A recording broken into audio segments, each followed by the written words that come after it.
오늘 우리 함께 읽었던 시편 51편은 참회 시입니다. 하나님 앞에 자신의 죄를 이렇게 고백하는 내용의 시죠. 근데 이 시에 표제가 있습니다. 보시면 다윗이 밧세바와 동침한 후 선지자 나단이 그에게 왔을 때 이렇게 표제로 되어 있습니다. 그래서 오늘 시는 시편의 여러 시들 중에 이렇게 제목이 달린 시편들이 있는데 그 배경이 있다는 것을 말씀해주고 있죠. 그래서 이 배경이 사무엘하 11장 12장에 나오는 내용입니다. 그래서 다윗이 사무엘하 11장 12장의 내용을 잠깐 요약을 하면 이렇죠. 이제 나이가 좀 들었습니다. 그리고 전쟁에 다윗은 늘 나가면 한 번도 패한 적이 없습니다. 하나님께서 늘 승리를 주셨는데 이제 어느 시점 되니까 부하들이 다윗 왕은 더 이상 이제 나오지 말고 그냥 왕궁에 계십시오. 이렇게 이야기를 하죠. 그래서 왕궁에 이제 거닐다가 다른 장수들은 나가서 열심히 싸우고 있는데 밧세바라고 하는 여인이 옥상에서 딱 보니까 목욕하고 있는 게 보이는 거예요. 그래서 마음 가운데 이제 그 여인을 이제 범해야 되겠다라고 하는 그런 마음을 이제 품게 되고 결국은 이제 동침하게 되고 임신까지 하게 되는 이런 일이 나타납니다. 하나님께서 그토록 사랑했던 다윗인데 성경은 여과 없이 이 다윗이 범죄했던 부분들을 지적을 합니다. 사무엘하 7장 좀 앞에 가보면 다윗이 하나님 앞에 얼마나 간절한 마음이 있었습니까? 나는 이렇게 좋은 백향목으로 만들어진 궁에서 살고 있는데 하나님의 언약궤는 이 천막 가운데 있다, 장막 가운데 있다. 그래서 참지 못해서 하나님을 향한 그런 성전을 짓고자 하는 그런 마음 때문에 이 하나님께서 나단 선지자를 통해서 영원한 나라를 축복해 주시지 않습니까? 이런 축복을 받았음에도 불구하고 또 숱하게 그 어려운 고난 가운데서 하나님께서 함께 하셨던 것을 경험했음에도 불구하고 다윗은 하나님 앞에 간음죄를 범하게 됩니다. 또 이 간음죄를 숨기기 위해서 거짓을 고하고 요압 장군에게 편지를 보내면서 누굽니까? 이 밧세바의 남편이었던 우리아를 죽게 하죠. 처음에는 꼬시려고 했습니다. 그래서 전쟁에서 와서 부인이랑 하룻밤을 이제 보내면서 자기가 임신시켰던 것을 무마하려고 했던 이 한 가지 죄가 마음에 들어가니까요. 하나님 앞에 모든 그 십계명에서 그 하지 말라고 했던 거를 하나도 빠짐없이 다윗은 다 죄를 짓게 됩니다.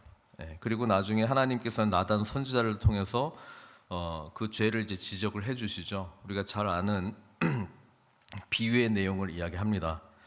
어떤 마을에 한 부자가 있는데 그 같은 마을에 한 가난한 사람이 암양 하나를 자식 키우듯이 이렇게 사랑하면서 키우고 있는데 부자에게 손님들이 찾아오니까 그 부자가 그 가난한 자의 그 암양을 취해가지고 이 잔치를 벌였다는 내용이에요. 다윗이 그 이야기를 듣고 어떻게 반응합니까? 분개합니다. 어떻게 그런 자가 있을 수 있느냐? 그 자는 죽어야 된다. 이렇게 이야기를 하고 레위기의 규정대로 그 양에 대해서는 4배나 갚아야 된다. 이런 이야기를 하고 있는데 나단이 쭉 이야기를 듣다가 당신이 그 사람입니다. 그렇게 이야기를 하죠. 이때 다윗의 반응입니다. 하나님 앞에 드러나지 않은 것이 없었다라고 하는 것을 깨닫고 내가 범죄하였나이다. 그러니까 그 배경을 가지고 오늘 이 시를 다윗이 하나님 앞에서 지었다. 우리는 이렇게 보면 됩니다. 그래서 여기 보면은 1절부터 9절까지 이 죄에 대한 고백, 나는 죄인입니다 라고 하는 철저한 이 죄에 대한 고백, 그리고 하나님 나를 용서해 달라고 하는 내용이 1절부터 9절까지 구구절절히 기록이 되어 있죠. 그래서 1절부터 보시면 이렇습니다. 이 배경을 가지고요. 하나님 앞에 자신의 모든 죄가 드러났습니다. 왜냐하면 나단 선지자를 통해서 이미 당신이 그 사람이다라고 하는 이야기를 듣고 하나님 앞에 모든 것을 알고 계시는 하나님을 이제 자각하게 되면서 이렇게 고백을 합니다. 하나님이여, 주의 인자를 따라 내게 은혜를 베푸시며 주의 많은 긍휼을 따라 내 죄악을 지워주소서.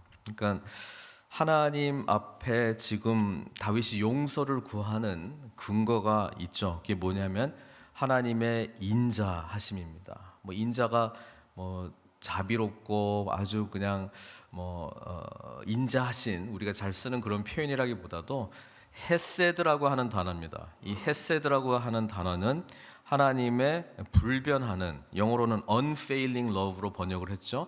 불변하는 언약적 사랑을 이야기를 하고 있습니다. 그러니까 다윗이 하나님으로부터 영원불변의 이 언약적 사랑의 관계를 맺게 되었는데 그 인자를 따라서 나에게 은혜를 베풀어 주십시오, 이렇게 구하고 있고요.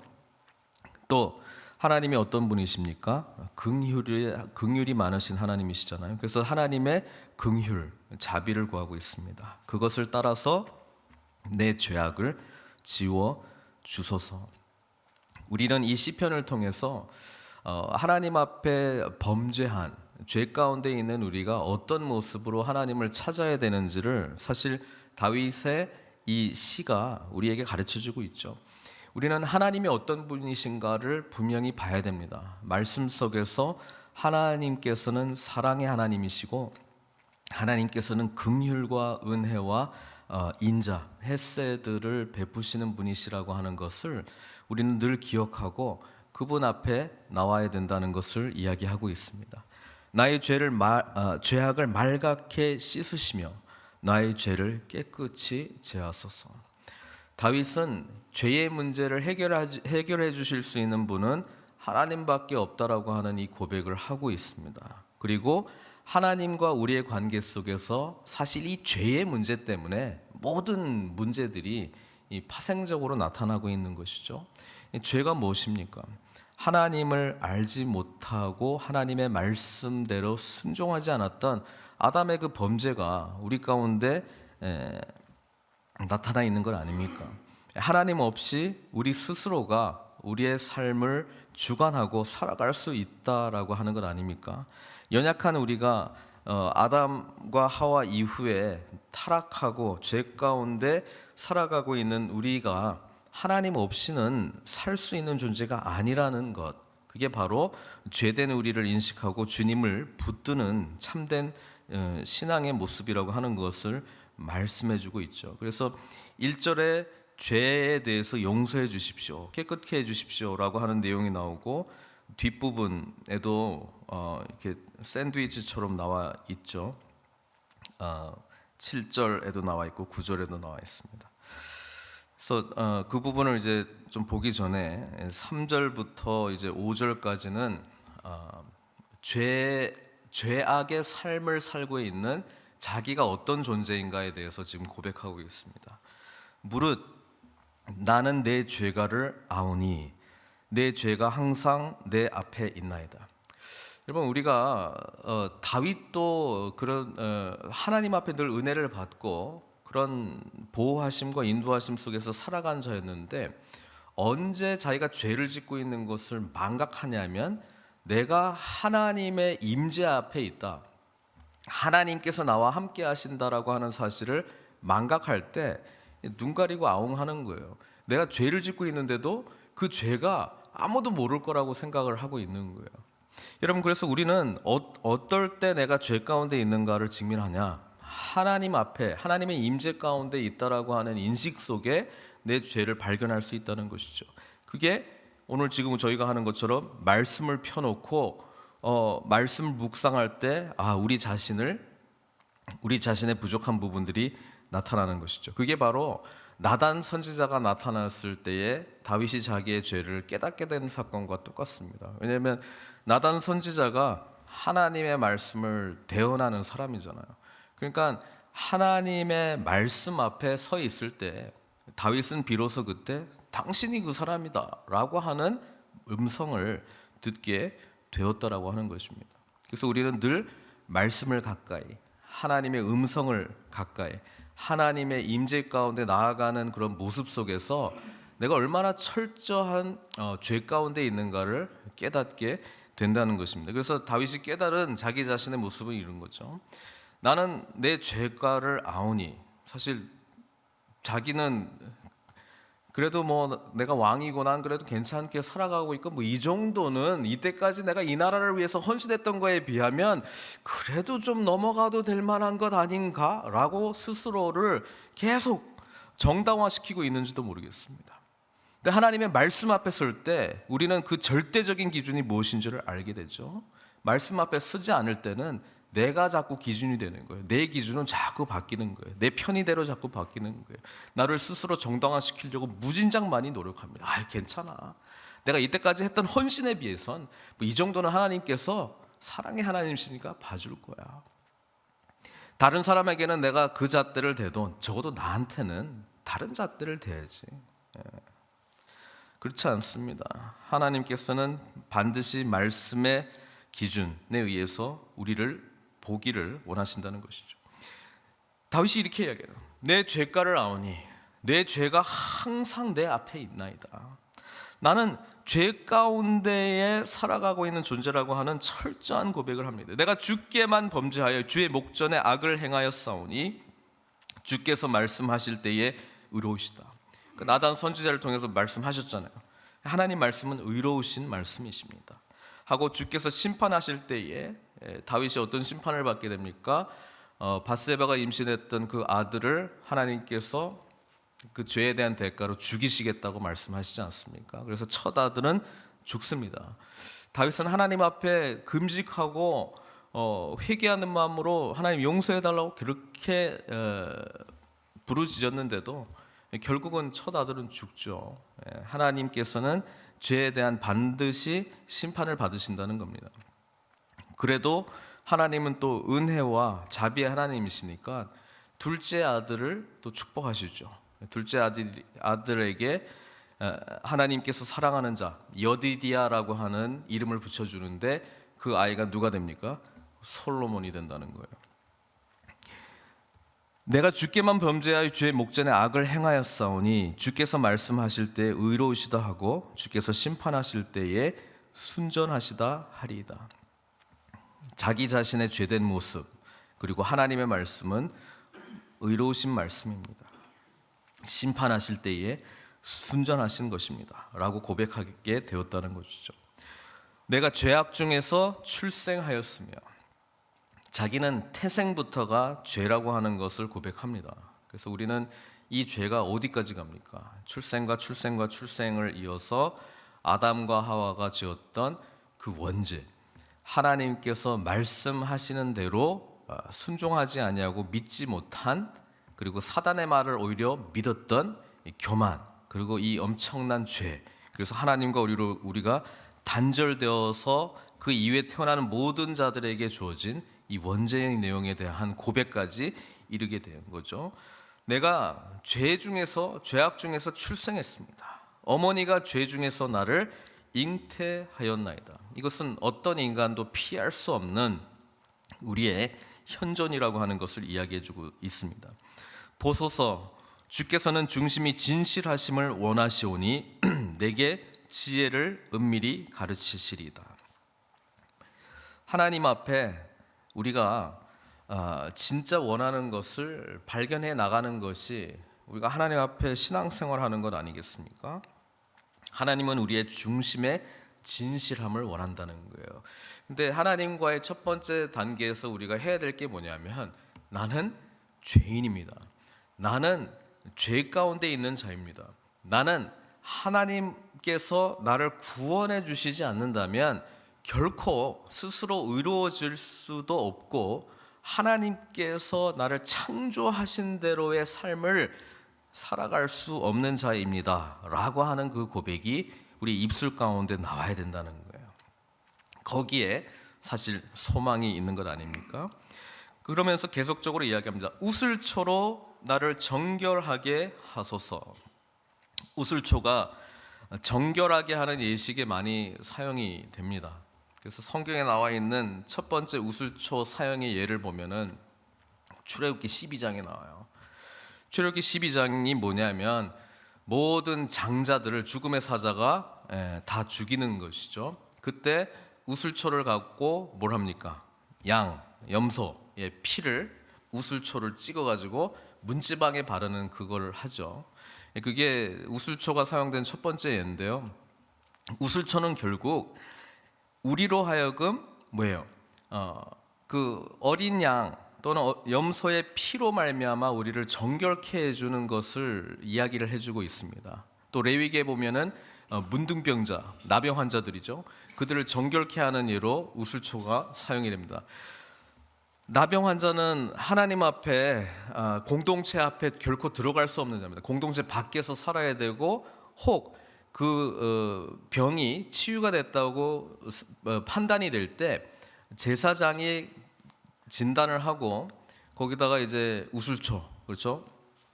새의 피를 새 2마리 중에서 1마리는 풀어주고 1마리는 죽여가지고 그 피를 이제 뿌리면서 뭐예요? 정결하게 되었고 이제는 새로운 생명이 주어졌다라고 하는 것을 이야기하면서 다시 공동체로 받아들이는 내용이 있습니다. 또 피 말고 물을 뿌리는 것도 있습니다. 민수기에 보면 우슬초를 가지고 잿물을 가지고 성소 기물에다 막 뿌리면서 7번 뿌리면서 그것을 부정하게 된 것이 정하게 되는, 그렇죠?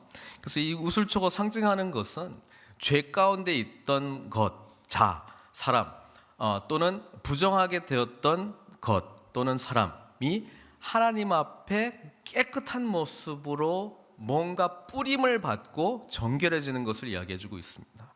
우리는 우슬초로 뿌려진 이 피가 또는 물이 뭐예요? 예수 그리스도께서 우리를 위해서 흘려주신 그 보혈의 은혜 아닙니까? 그래서 우리는 죄 가운데 하나님 나는 죄인입니다라고 하는 고백 속에 예수 그리스도로 말미암아 주님께 나아갈 수 있는 길이 열려졌다라고 하는 그 감격을 우리는 늘 가지고 있는 자라는 것이죠. 그래서 우슬초로 나를 정결하게 하소서 내가 정하리이다. 예수 그리스도의 보혈의 피로 나는 깨끗함을 입은 자입니다. 이 고백이랑 같은 것이죠. 나의 죄를 씻어 주소서 내가 눈보다 희리이다. 주님께서 예수 그리스도의 보혈의 은혜로 나를 깨끗게 해주셨습니다. 그래서 내가 즐겁고 기쁜 소리를 들려주시사 주께서 꺾으신 뼈들도, 뼈를 꺾었다라고 하는 것은 그토록 고통 가운데 있었던 모습을 표현하고 있죠. 뼈들도 즐거워하게 하소서. 우리 기독교 신앙의 핵심적인 기쁨, 아무도 뺏을 수 없는 이 핵심적인 기쁨은 죄사함의 기쁨입니다. 그래서 나를 완전히 용서해 주신 이 은혜를 경험한 자만이 주님과의 관계 속에서 온전한 기쁨의 삶을 살 수 있다는 거야. 우리가 신앙생활 하면서도요, 하나님께서 나를 위해서 행하신 이 죄사함의 은혜, 예수님의 십자가의 이 보혈의 은혜가 지금 다윗이 고백하고 있는 정도의 은혜로 고백이 안 되는 분들도 있어요. 그러니까 그 말은 어떤 의미냐면 본인이 그렇게 크게 죄 가운데 있다라고 하는 인식이 없어요. 그래서 예수 그리스도의 그 십자가 보혈, 우리를 위한 죽으심과 이 구원에 대한 이야기를 들을 때 그렇게 강력하게 다가오지 않습니다. 여러분, 우리가 예수 그리스도를 인격적으로 만났다, 주님을 정말 만났다라고 고백하는 모든 사람의 공통점이 뭡니까? 나는 정말 구제불능의 죄악 가운데 있었던 자인데 주님께서 이런 나를 향한 십자가의 죽으심과 보혈의 은혜를 베풀어 주셨다. 그 감격이 있는 건 아닙니까? 그 사람에게는 지금 다윗이 말하고 있는 이 기쁨이 넘쳐난다는 거예요. 이 은혜와 이 기쁨이 있는 자가 주님 앞에 진정으로 이 십자가 보혈의 은혜에 반응하는 자로 쓰임 받을 수 있는 거예요. 우리가 신앙생활하면서 이 죄의 문제에 대해서 심각하게 고민하지 않고 깨닫지 못한다면 우리는 예수 그리스도의 이 복음의 폭발적인 파워를 경험하지 못한다라고 하는 것이죠.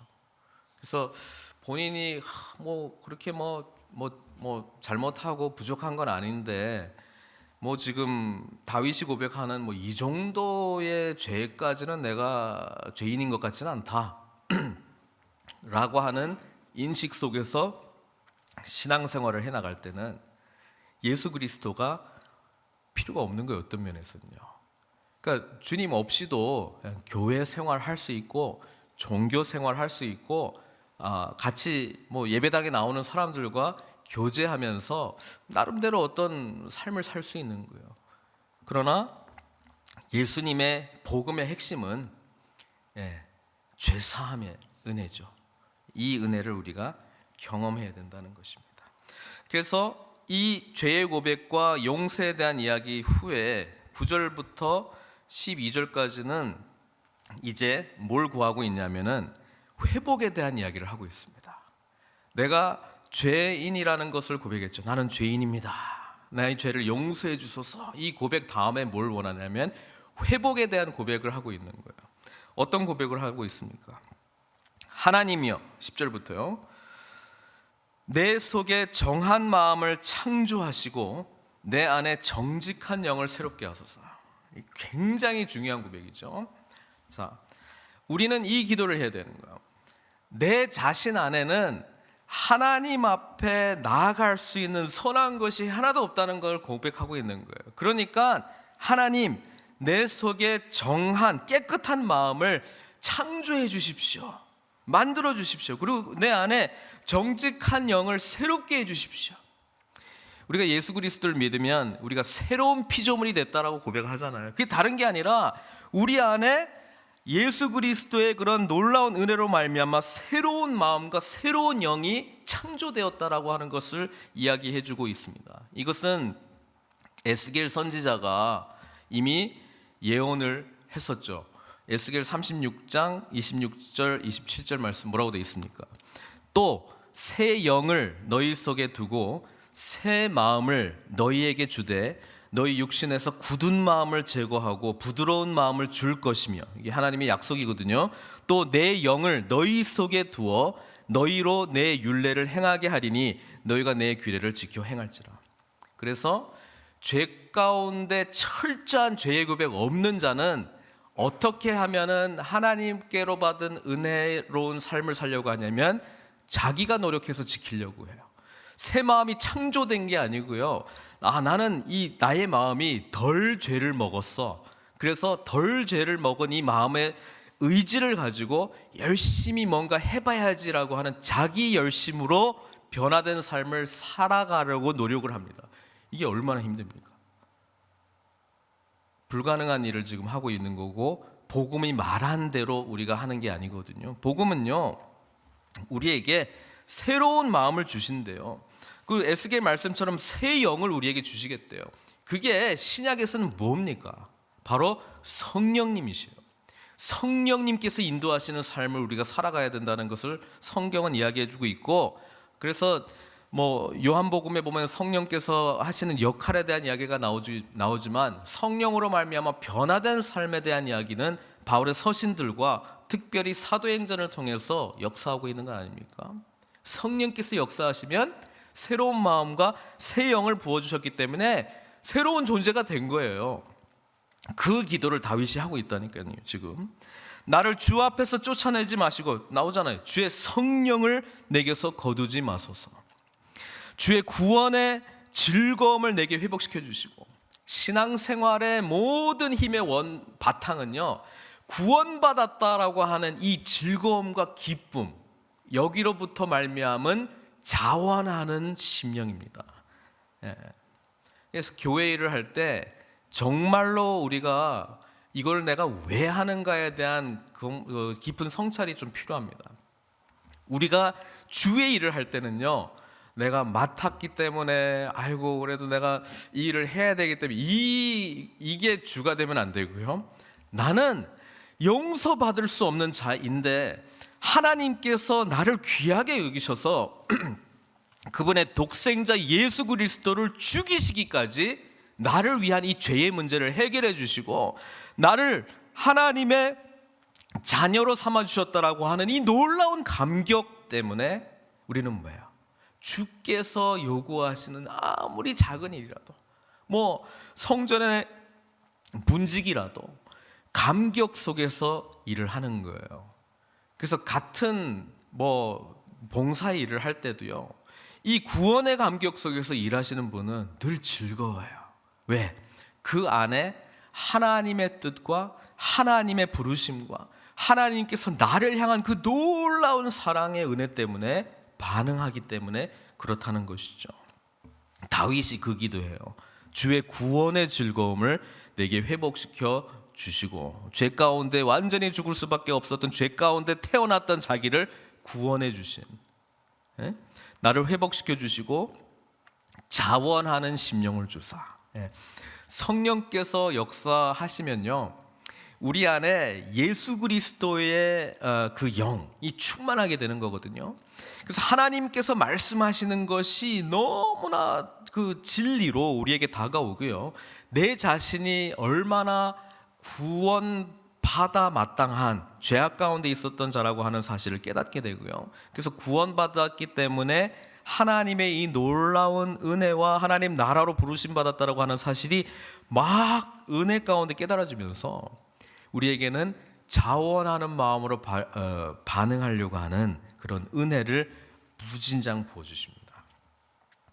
그래서 용서의 용서 이어 이 회복의 그런 갈망하는 마음들이 지금 여기 표출됐다면 13절부터 15절까지는 그리하면 이렇게 나오잖아요.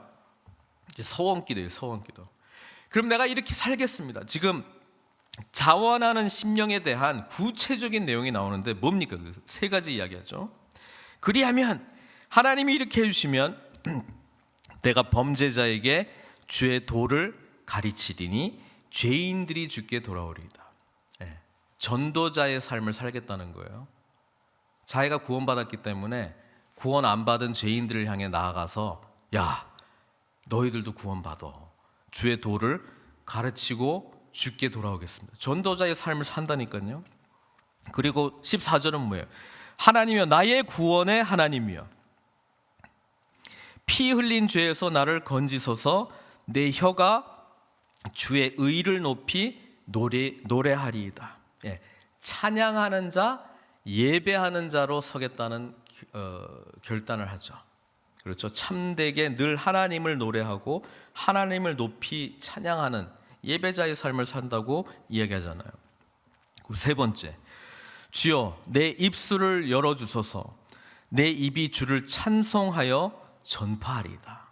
중첩적인 내용의 고백이긴 한데요, 전도자의 삶을 산다라고 하는 것, 참된 예배자의 삶을 산다라고 하는 것, 그리고 두 가지 합쳐가지고 주를 찬송하고 전파하겠다.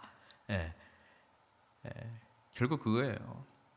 그래서 이 구원의 은혜의 감격을 우리가 간직하고 늘 주님 앞에 나아가며 경험할 때 이 기쁨을 빼앗을 자가 없고요, 이 기쁨이 있는 자는 전도할 수밖에 없어요. 전하고 싶어요. 알리고 싶어요. 전도자의 기쁨이죠. 그리고 난 다음에 16절부터 마지막 절까지는 어떻게 바뀌냐, 공동체를 향한 교훈적인 내용을 이제 전하게 됩니다. 하나님께서 나에게 개인적인 나의 삶을 통해서 깨닫고 알게 해주신 것에 대해서 여러분, 우리 하나님의 백성 공동체, 여러분 우리 이렇게 삽시다라고 하는 교훈적인 공동체를 향한 메시지, 하나님의 말씀을 전하는 자로 지금 다윗이 16절부터 19절까지 쓰임받고 있는 거예요. 내용이 뭡니까? 내용은 이거죠. 주께서는 제사를 기뻐하지 아니하시나니 그렇지 아니하면 내가 드렸을 것이라. 주는 번제를 기뻐하지 아니하시나이다. 하나님이 왜 번제를 기뻐하지 아니하셔요? 번제 기뻐하시죠. 번제는 하나님께 대한 전적인 헌신을 말하고 있는데요, 그런데 16절에서 말하고 있는 이 내용은 형식적인 예배를 기뻐하시지 않는다는 거예요. 아까 근본적으로 하나님과 우리의 관계는 이 죄의 문제를 다뤄줘야 되는데, 이 죄에 대한 각성이나 고백 없이 하나님께 드리는 종교 행위에 대해서는 하나님께서 결코 기뻐하시지 않는다라고 하는 이야기를 합니다. 그래서 하나님께서 결국 구하시는 제사가 뭐냐? 상한 심령이라는 거야. 깨진 마음이라는 거야. 죄 가운데 있는 우리의 존재를 자각하고 하나님 없이는 안 됩니다. 하나님께 우리의 상한 마음으로 나아가고 하나님을 전적으로 의지하는 자의 이 마음이 우리에게 필요하다는 거예요. 상하고 통회하는 마음을 주께서 멸시하지 아니하시리이다. 성경에 보면은 제사 말고 이거 요구하는 구절들이 여러 개 있습니다. 제사 말고 이거. 그 말씀을 하실 때마다 하나님은 제사의 근본적인 정신과 근본적인 마음을 너희들이 다 잊어먹고 그냥 겉으로만, 형식적으로만 예배하는구나라고 하는 지적을 선지자들 통해서 얼마나 많이 이야기했습니까? 호세아 선지자에게는 이렇게 이야기했죠. 6장 6절에 나는 인애를 원하고 제사를 원하지 아니하며 번제보다 하나님을 아는 것을 원하노라. 죄 가운데 있는 자가 하나님을 향한 아는 게 뭐예요? 이 죄의 문제를 해결해 주시고 구원해 주실 수 있는 분은 하나님밖에 없습니다라고 하는 통회하는 마음 아닙니까? 그 이야기를 해주고 있고, 또 하나님의 말씀대로 하나님께서 참된 왕이신 그런 모습으로 나아가지 못한 자에게는 어떤 이야기를 합니까? 사무엘이 사울에게 했던 이야기였죠. 여호와께서 번제와 다른 제사를 그의 목소리를 청종하는 것을 좋아하심같이 좋아하시겠나이까? 순종이 제사보다 낫고 듣는 것이 수량의 기름보다 나으니. 그렇죠? 또 미가 선지자는 뭐라고 이야기했습니까? 똑같은 이야기예요. 너희들이 수없이 제사를 드려도 하나님의 공의를 드러내지 못하는 이런 제사 백날 해봐야 무슨 소용이 있느냐? 여호와께서 천천의 수량이나 만만의 강물 같은 기름을 기뻐하실까? 내 허물을 위하여 내 마다들을, 내 영혼의 죄로 말미암아 내 몸에 열매를 드릴까? 아주 헌신적으로 내 아들을 바치겠습니다, 나를 바치겠습니다라고 내 몸에 열매를 드릴까라고 하는 고백을 기뻐하실까? 사람아, 주께서 선한 것이 무엇임을 내게 보이셨나니 여호와께서 내게 구하시는 것은 오직 정의를 행하며 인자를 사랑하며 겸손히 내 하나님과 함께 행하는 것이 아니냐. 그러니까 이미 선지자를 통해서 수없이 제사의 근본적인 하트는 어디가 있느냐, 이 지적을 지속적으로 해왔다는 거예요. 그래서 요한복음에 우리 주님께서 뭐라고 말씀하십니까? 사마리아의 그 우물가의 여인을 향해서 아버지께 참되게 예배하는 자들은 뭐하고 뭐로 예배한다고요? 영과 진리로 예배하는 거예요. 근데 이 영과 진리는 나에게 있는 게 아니고요, 하나님께서 주실 때에 가능한 거죠. 이 영은 성령, 그렇죠? 이 진리는 생명 대신 하나님의 말씀. 우리가 예수 그리스도를 나의 구주로 고백할 때 말씀이 육신이 되어 우리 가운데 거하신 예수 그리스도의 생명력이 우리 가운데 거하시는 것 아닙니까? 그래서 우리는 영과 진리로 예배하는 자들로 하나님께서 우리를 불러 주셨다는 거예요. 다윗이 이 가르침을 자기 개인적인 경험을 통해서 이제 선포하는 거예요. 하나님은 상한 심령을 원하고 있어. 너희들은 갈급함으로 하나님 없이는 안 됩니다라고 하는 철저한 죄인의 모습을 깨닫고 하나님께로 나오라. 그러면 18절에 어떻게 한다고요? 주의 은택으로 시온의 선을 행하시고. 시온, 예루살렘이죠. 예루살렘 성을 쌓으소서. 이 고백은요, 하나님 나라를 향한 비전으로 변화된다는 거예요. 하나님 나라가 세워지기를 소망합니다. 하나님의 나라가 계속적으로 은혜 가운데 세워지기를 원하나이다. 이 하나님 나라 기도를 하게 된다니까요. 그리고 마지막에 뭐예요? 아까 16절에 했던 거 똑같은 이야기인데요, 이제는 반대입니다. 그때는 주께서 의로운 제사와 번제와 온전한 번제를 기뻐하시겠다는 거예요. 아까 16절에는 안 기뻐한다고 그랬는데 그때는 기뻐한다는 거예요. 왜? 죄의 문제로 하나님과 바른 관계가 세워졌죠. 그렇죠? 그리고 하나님의 비전을 품는 자들이 되었죠. 그때에 드려지는 제사는 하나님이 기뻐하신다는 거예요. 사랑하는 성도 여러분, 레위기에 5대 제사가 있잖아요. 번제, 소제, 화목제, 속건제, 속죄제. 근데 속건제하고 속죄제는 하나님께서 기뻐하지 않는 제사예요. 그는 죄 가운데 단절된 자들이 너희 이런 죄 지었으면 이거 나한테 바쳐, 하나님 구체적으로 죄물 명시하고 그렇게 제사를 드려야지만 너하고 나와의 관계는 회복돼, 이런 이야기를 하는 거예요. 그런데 번제, 소제, 화목제는 자원제란 말이에요. 드리고 싶거든 드리는 제사거든요. 그 제사는 하나님이 기뻐 받으시겠다고 지금 이야기를 하고 있는 거예요. 근데 유대인들이 마음은 그렇지 않으면서 겉으로 뭐 눈치 보고 하든지, 자원하는 마음으로 진짜 드리는 게 아니고 그냥 나는 번제 드린다, 그러니까 나는 하나님하고 가까운 사람이야 라고 다른 사람은 또 인정받는 모습으로 지금 나아갔다라고 하는 이야기죠. 또 죄 가운데 있는데 속건제, 속죄제로 하나님과의 관계가 단절되어 있는 상황에서 자원함으로 드리는 그런 제사들을 막 드렸다는 거예요. 그거 하나님이 안 받으시겠다는 거예요. 그러나 하나님과의 관계가 회복된 다음에 드리는 이 제사는 하나님이 기뻐 받으시겠다는 거예요. 레위기의 표현에 의하면 흠향하시겠다고 지금 이야기를 하고 있는 거예요. 그때에 주께서 의로운 제사와 번제와 온전한 번제를 기뻐하시리니 그때 그들이 수소를 주의 제단에 드리리이다. 그러니까 보세요. 시작은 내 죄, 나는 죄인입니다라고 시작했잖아요.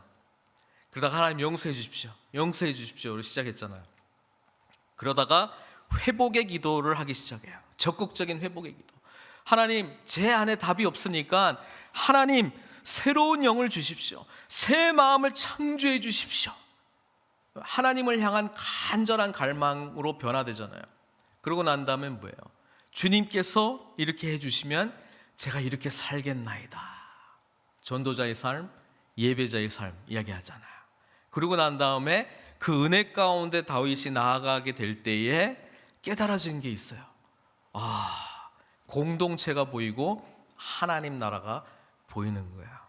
이게 다윗의 참회시 가운데 나오는 우리를 향한 메시지라는 것이죠.